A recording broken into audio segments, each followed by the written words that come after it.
chasing Aki with the blue futon out of the box or out of the wall, whatever you want to call it, is Nightbreed, the director's cut limited edition. This is number 1,435 out of only 10,000 made.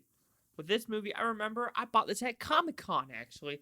I was going to the booth, the Shout Factory booth, and, this was actually sold on Amazon on their store, and I go there, and I'm like, wait, you have this in stock? They're like, yeah, we just have a couple for Comic-Con purposes. I said, let me pick this up, and I finally get to watch it 6 years later. So, is the Nightbreed Director's Cut worth it? Let's see what it's about.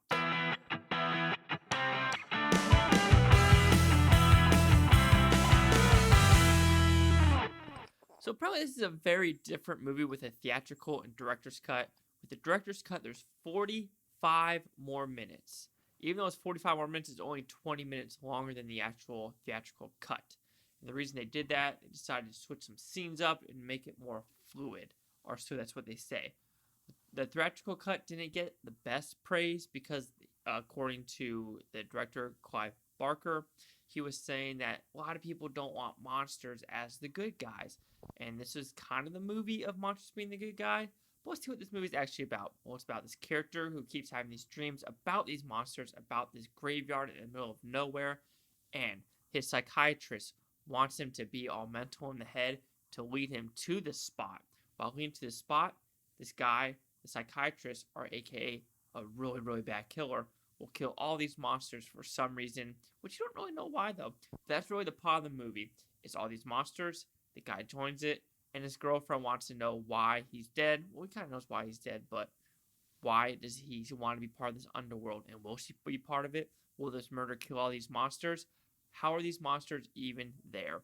So what I like about this movie, this is a very good creature design movie. These monsters, what they look, they're different, they're unique, and they're fun. It's very cool to look at all these different character designs, and it's very awesome to look at.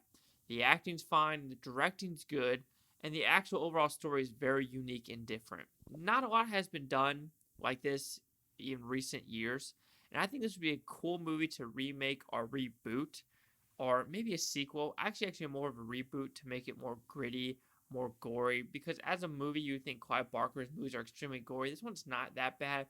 This is more of a story element. This is based off a short story, but that's the biggest issue, I think, is it's a short story trying to put into a big movie, and a lot of the characters are not fleshed out as they should be.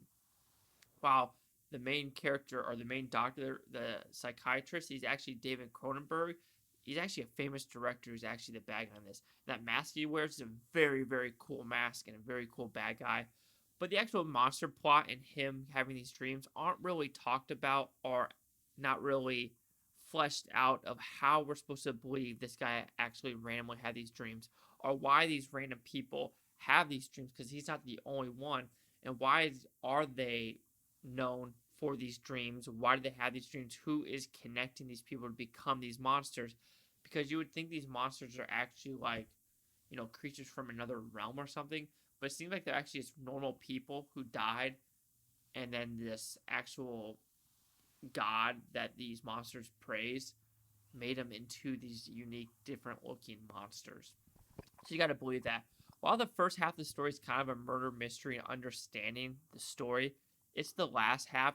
No shit, this director's cut, the last hour of this movie was non-freaking stop action. I mean, crazy set pieces of like cars going underground, gunplay, these random huge devil monsters, these cops, these town folk that are coming to this graveyard to shoot up a storm, but at the same time, so much explosion, so much death.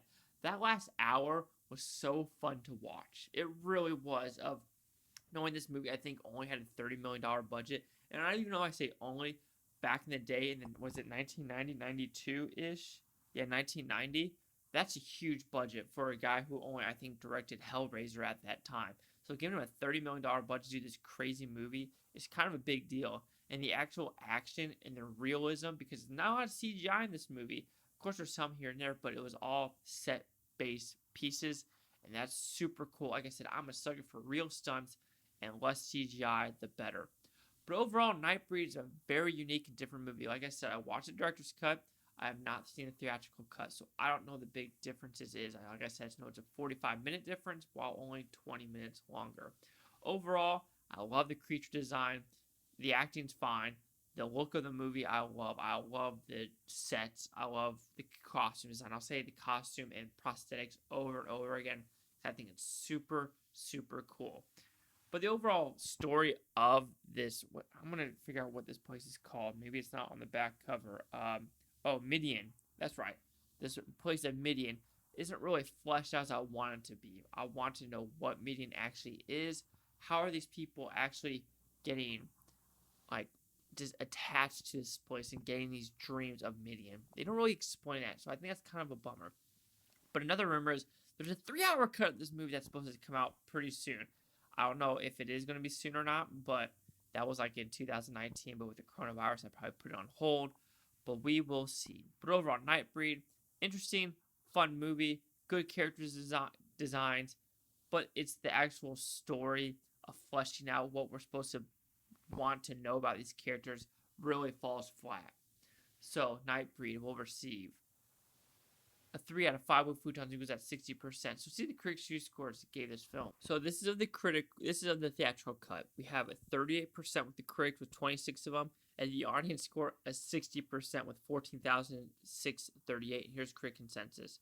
Nightbreed's imaginative world building and startling creature designs are no match for its clumsy, uneven plotting. It's actually almost exactly what I said in this review. Kind of weird. Sometimes I agree with the consensus, but my score is completely off of what the consensus really is. Anyway, do you agree with the 60% or the 38? Chase out the Blue Futon, like, comment, subscribe. Well, no things, Futon, Topi, Blue Futonians. Thanks for watching. Have a great day. And if I had to turn into a monster, and one of the monster designs is like literally the head is down here, it's like, no.